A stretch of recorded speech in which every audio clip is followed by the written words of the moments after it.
Hare Nama Hare Nama Eva Kevalam Kalo Nasteva Nasteva Nasteva Gatiranyata.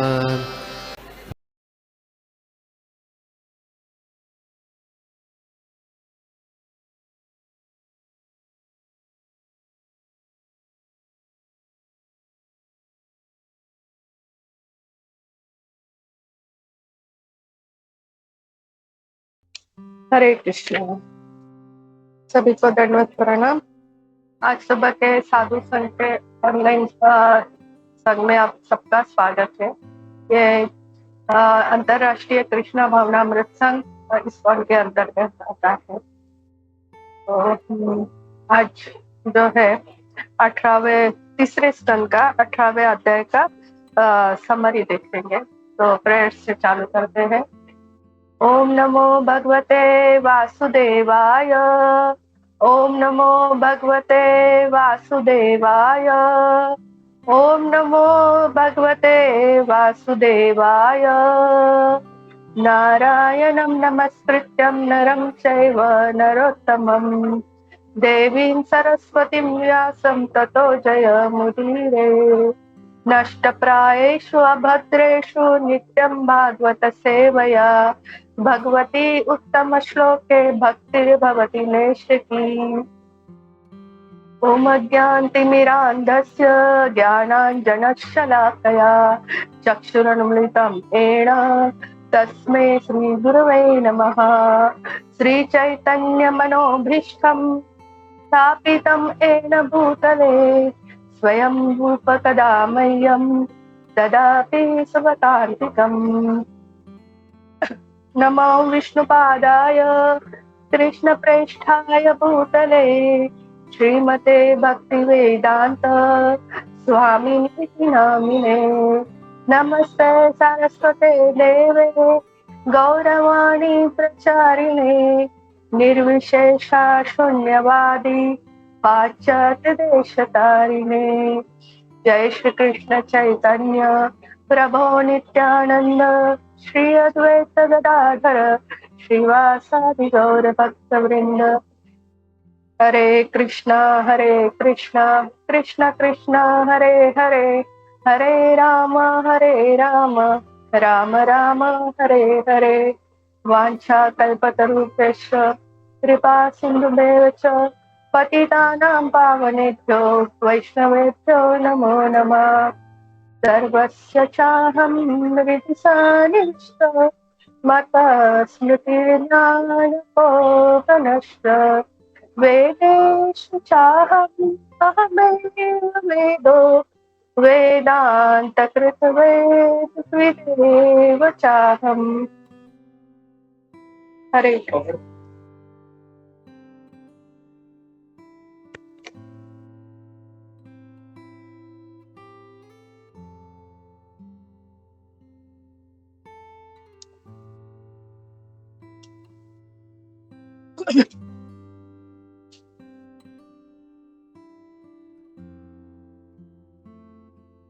अध्याय 18वां भगवान वराह तथा हिरण्यक्ष के मध्य में युद्ध।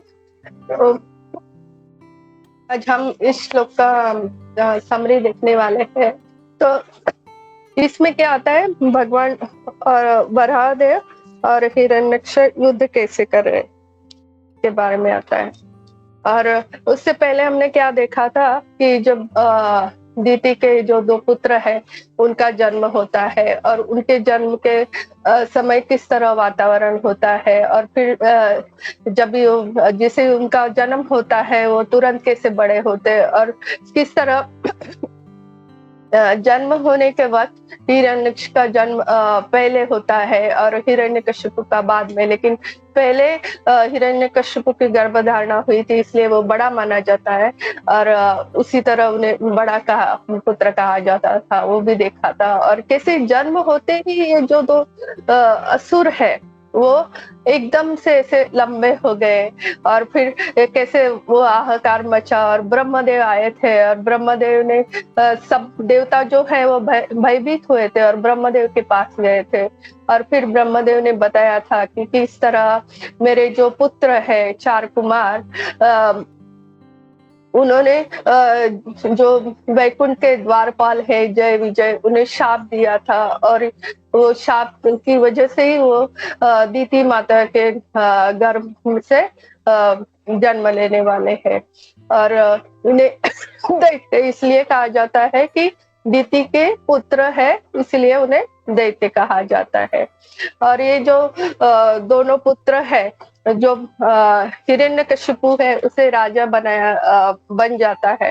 ये बहुत शक्तिशाली होते हैं और जो बड़ा भाई वो राजा बनता है और छोटा है वो उसे सब सहायता करता है, वो भी बहुत बलशाली होता है और इन दोनों को ब्रह्मा जी से वरदान प्राप्त होता है।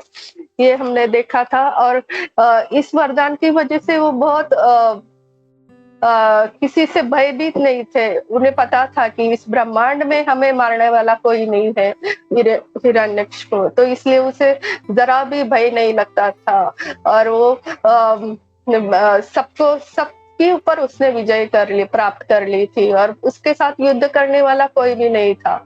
और इस तरह वो फिर वरुण देव के पास जाता है और वरुण देव को दंडवत प्रणाम करता है, दंडवत प्रणाम करके ललकारता है कि तुम मुझसे युद्ध करो।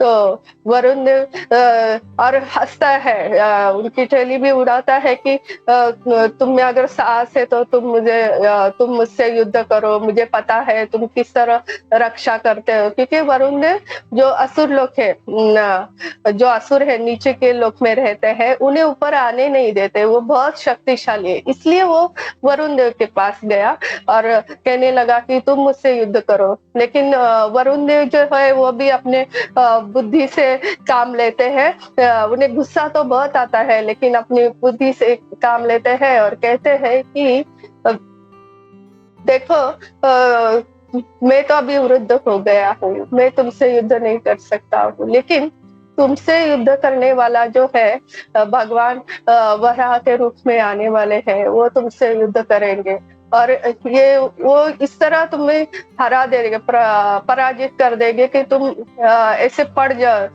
धरती पे गिर जाओगे। जब वो तुम्हारा वध करेंगे, धरती पे नहीं, जब तुम तुम्हारा वध करेंगे तो वो गिर जाएंगे और तुम्हें सियार, कुत्ते और गिद्धों द्वारा तुम्हारा ये शरीर जिसके ऊपर तुम घमंड कर रहे हो वो खाया जाए। लेकिन वो उस बात के ऊपर वो जरा भी ध्यान नहीं देता। वो क्या करता है, तुरंत नारद जी के पास जाता है और नारद जी से भगवान वराह कहाँ पर है वो पता पूछता है और फिर आता है। फिर इस अध्याय में मैत्रेय जी कहते हैं कि किस तरह वो वरुण देव ने किस तरह उसे कहा था और उसने जरा भी उसे परवाह नहीं की और नारद जी से भगवान का पता पूछा और वो भगवान को ढूंढने चला गया।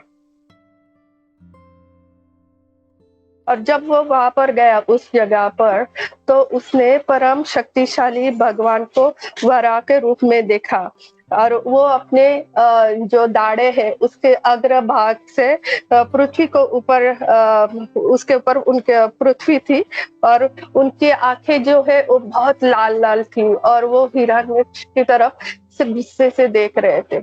वराह भगवान जो है वो पृथ्वी को लेके आए थे। जो हिरण्यकश है उसने पृथ्वी को नीचे डाला रसातल में और वहां पूरी कीचड़ में, गंदगी में पृथ्वी माता जो है वो गिरी हुई थी और पृथ्वी को ऊपर ऐसे उन्हें पता है कि भगवान कितने सूची ये सब पालने वाले हैं, वो ऐसे गंदी जगह कीचड़ में कौन जाएगा।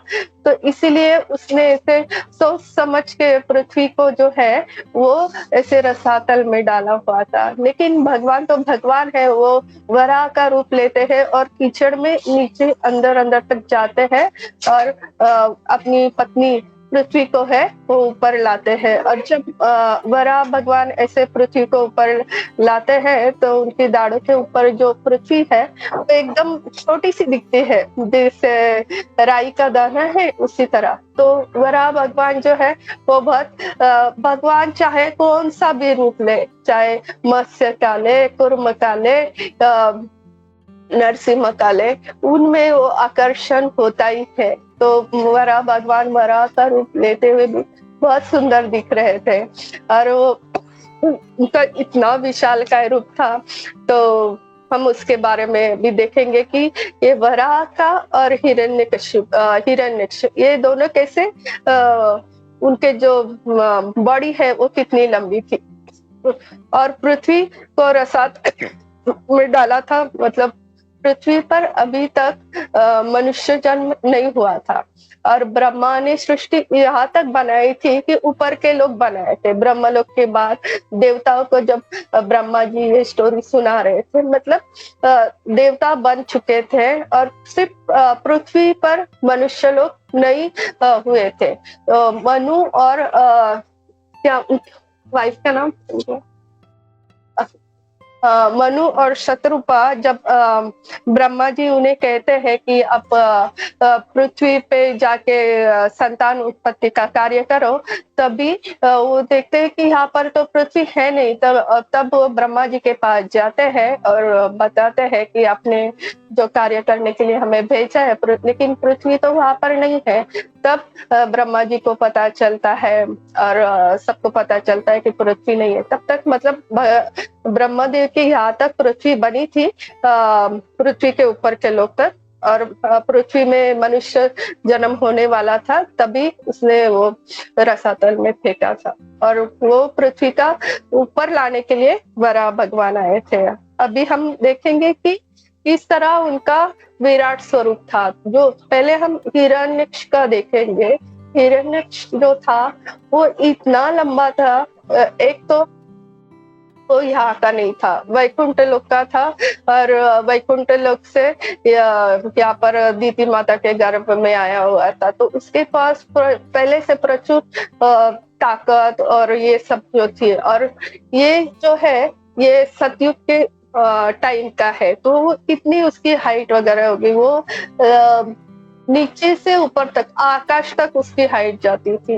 और पहले ऐसे होता था, जो भी युद्ध होना है वो बराबर वालों के साथ होता था या बराबर ताकत वालों के साथ होता था।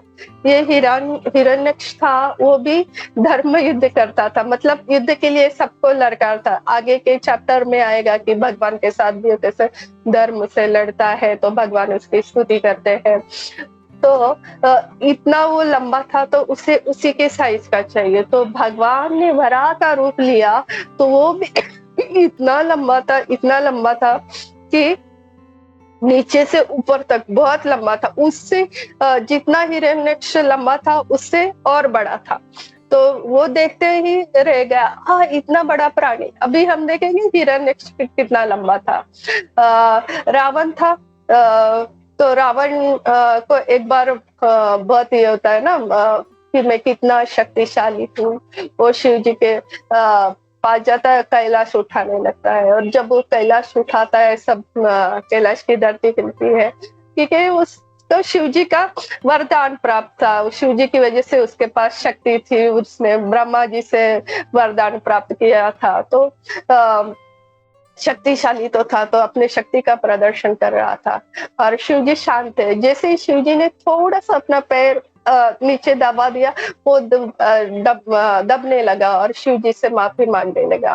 और जब वो बाहर आता है, शिव जी से माफी मांगता है, तो शिव जी उसे एक जगह पर जाने के लिए कहते हैं और बोलते हैं, अगर तुम्हें अपनी शक्ति का प्रदर्शन करना है तो एक जगह जाओ और वहां पर एक बहुत रिंग पड़ी है बहुत बड़ी, उसे उठा के लेके आ जाओ।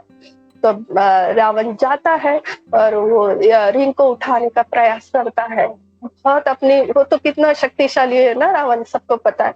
इतना पूरा प्रयास लगाता है और वो रिंग को उठाता है, लेकिन वो रिंग को उठा नहीं पाता है। और बहुत प्रयास करता है और फिर थक जाता है और फिर शिव जी के पास आता है और बोलता है मुझे माफ करना, मैं आपके समक्ष युद्ध शक्ति का प्रदर्शन नहीं कर सकता क्योंकि मैं वो ऋण नहीं उठा पाया। और फिर बोलता है कि लेकिन मुझे प्लीज आप ये बता दीजिएगा कि ये जो अपने ऋण उठाने के लिए बोली थी वो क्या है, कैसी चीज है इतनी हैवी कि मैं उठा नहीं सकता हूँ। तो शिव जी कहते हैं कि जो हिरण्यक्ष है उसकी कानों की बाली है और वो मैं तुम्हें उठाने के लिए बोल रहा था। वो भी तो आप उससे समझ सकते हैं कि रावण कितना बड़ा और शक्तिशाली था, फिर भी वो हिरण्यक्ष की जो कानों की बाली है वो उठा नहीं सका। मतलब कितनी बड़ी होगी, और जिसकी कानों की बाली इतनी बड़ी होगी वो खुद कितना बड़ा होगा, कितना बड़ा। हम इसमें भागवतम में एक पिक्चर है, उसमें वो पानी के में खड़ा है निराशातल से, तो उसके जो समुद्र का पानी सिर्फ उसके घुटनों तक ही आता है और वह भगवान के भी घुटनों नीचे तक, उसके ऊपर ऊपर मतलब आकाश तक, नीचे से आकाश तक उसकी लंबाई थी। तो भगवान उससे भी लंबे थे, इसके लिए ये स्टोरी बताई गई। और दूसरा एक उसके जो रावण जो है, रावण का भाई जो है कुंभकर्ण, वो भी बहुत हमने देखा है ना कि रामायण में कि कितना कुंभकर्ण है वो कितना हाइट वाला था, और वो इतना उसके बच्चे भी असुर जो थे, कुंभकर्ण के बच्चे वो भी बहुत शक्तिशाली लंबे चौड़े थे, फिर भी वो कभी अपने पिता कुंभकर्ण की उंगली पकड़ के नहीं चल सकते थे क्योंकि उसकी उंगली भी बहुत बड़ी थी। तो वो क्या करता था, अपने बच्चों को उठा के अपने यहाँ पर रखता था और सब जगह घुमाता था। तो बच्चे को जैसे ऊपर उठा लेता था तो नीचे जो था वो टेम्परेचर अलग था। मतलब अगर नीचे कभी गर्मी है ऊपर उठा लेता था तो ऊपर बारिश है नीचे सर्दी है, ऐसे मतलब इतना उसका हाइट था ऐसे बादल के ऊपर।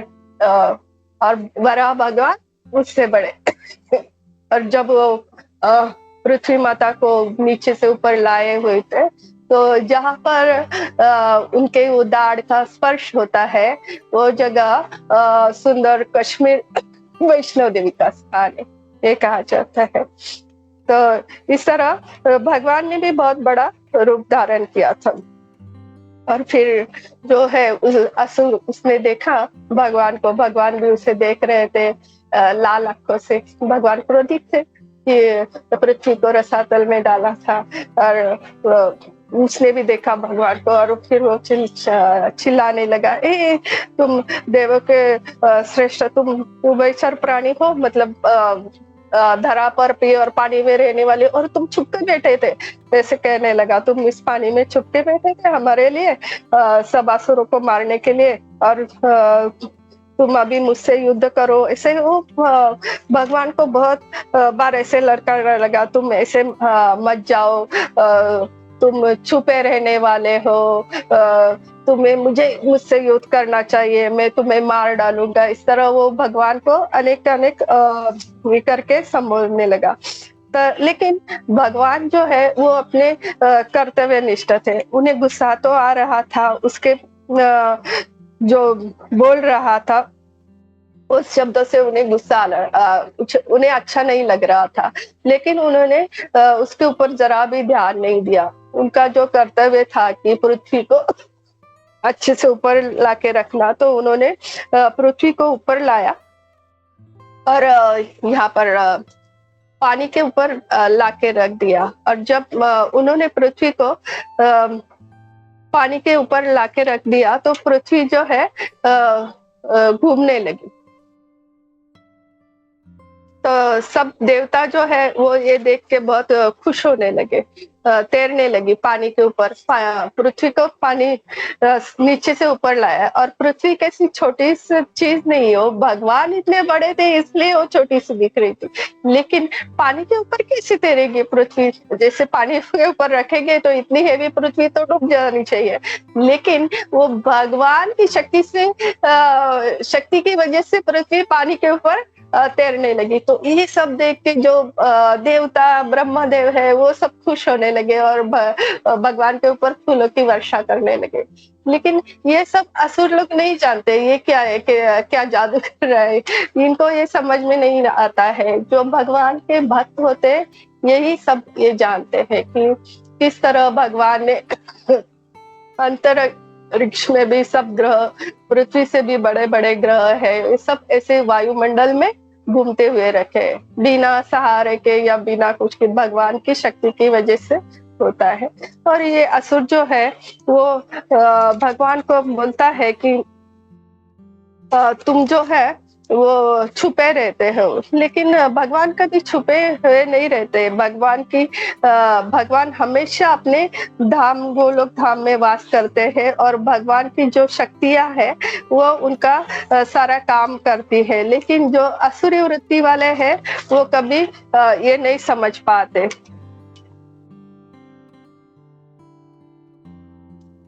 और उसके बाद आता है जो उसके बाल जो थे हिरण्यक्ष के, उसका वर्णन आता है। उसके बाल जो थे सुनहरे थे, मतलब जब फॉरेनर लोग के जो बाल होते हैं उस टाइप का उसके बालों का कलर था।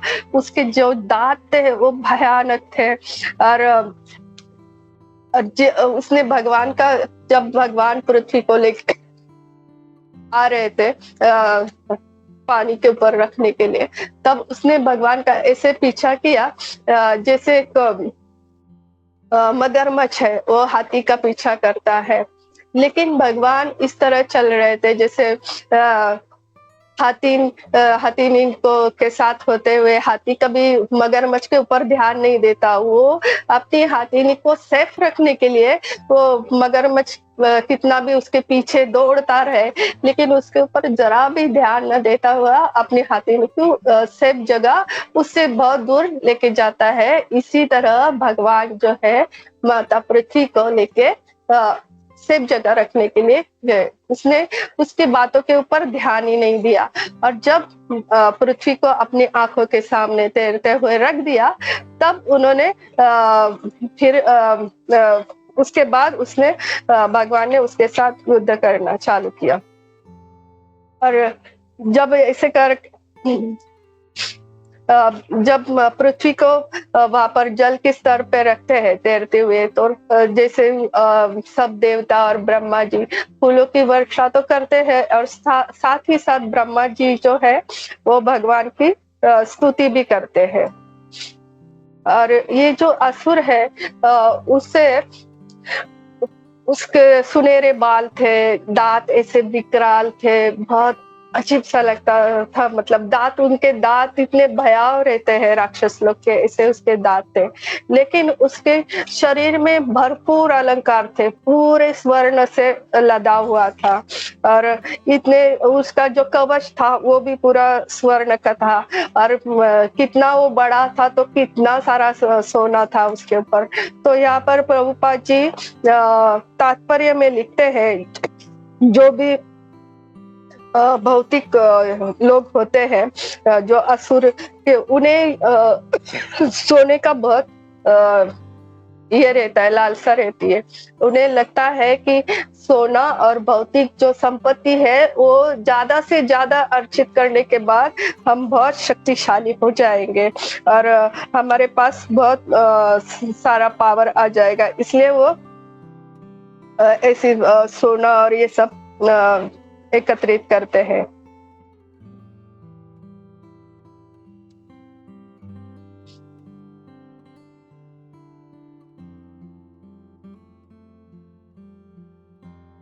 और वो ऐसे करके वो बोल रहा था ना कि तुम इस स्थान से ये मेरा स्थान है, ऐसे करके वो भगवान को बोल रहा था, ये मेरा स्थान है और ये मेरी वस्तु है जो पृथ्वी को ऊपर लाए ना, मेरी वस्तु तुम चुरा के जा रहे हो, ऐसे करके वो बड़ा भगवान को बोल रहा था। और तो उसे ये समझ में नहीं आ रहा था कि वो असुर था। उसने जो जीता है वही सब भूमि उसकी है, वो पृथ्वी उसकी है, लेकिन असल में सब जो कुछ है वो सब भगवान का है। उसे इस बात का पता नहीं था। वो ऐसे नहीं मानता था, जो जीता है वो उसका, लेकिन इस सबका मालिक भगवान है। वो लोग ये सब मान्य नहीं करते हैं, क्योंकि उन्हें भगवान की शक्ति, वो कभी भगवान के शरण ही नहीं जाते, क्योंकि उन्हें क्या चाहिए, तुरंत फल चाहिए, और वो सब देवता लोग देते हैं जो उन्हें चाहिए। बहुत सारा सोना चाहिए, बहुत सारा शक्ति चाहिए। जैसे यहाँ पर एक उदाहरण आता है शिव जी का। शिव जी है, वो भस्मासुर को किस तरह उन्होंने वरदान दिया कि जिसके भी ऊपर हाथ रखेगा वो तुरंत भस्म हो जाएगा, और फिर वो शिव जी के ही पीछे पीछे पड़ जाता है। तो ऐसे ब्रह्मादेव को भी हिरण्यकशिपु ने वरदान मांगा था, मैं दिन में न मरूं रात में, तो वो तुरंत वरदान देते हैं। लेकिन इसलिए वो सब देवताओं के पास जाते हैं, ज्यादा तपस्या कर लूंगा, ये कर लूंगा तो तुरंत वरदान देंगे। लेकिन हमारे भगवान जो है, भगवान श्री कृष्ण राम, ये ऐसे कुछ वरदान नहीं देते। जो सबके लिए, उसके लिए हितकारी ही है, सबके लिए हितकारी, वही वरदान देते हैं। उन्हें पता है, इसलिए वो कभी भगवान के पास नहीं जाते। कभी उन्हें किसी असुर ने भगवान विष्णु की तपस्या नहीं की, क्योंकि भगवान ये किस लिए वरदान मांगता है, भगवान को सब पता रहता है, भगवान कभी नहीं देंगे। इसलिए वो भगवान के पास नहीं जाते हैं, देवी देवताओं के पास जाते हैं, क्योंकि उन्हें क्या चाहिए, सिर्फ शक्ति चाहिए। उन्हें ये चाहिए कि मैं इतना शक्तिशाली, धनशाली सब बन जाऊंगा तो मैं सबके ऊपर राज करूंगा। उन्हें सिर्फ भौतिक राज्य की अभिलाषा होती है, इसलिए वो ऐसे कहते हैं। और फिर दोनों का युद्ध चालू होता है, भगवान का और वराह भगवान का और हिरण्यक्ष का।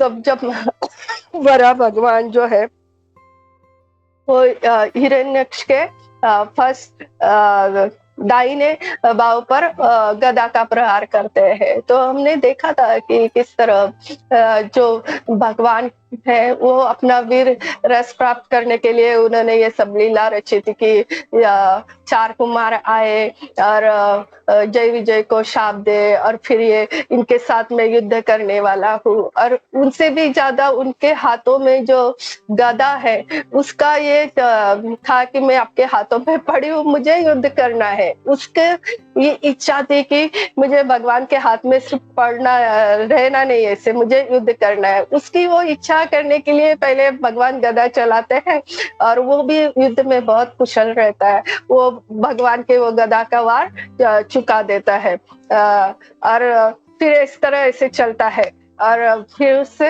रक्त निकलता है। भगवान का शरीर तो किसी भी रूप में रहे चिंतन है, लेकिन वो वीर्य रस, जैसे महाभारत में भी देखा था कि भगवान के ऊपर रक्त छीटे, लेकिन उनका वो दिखाने के लिए है।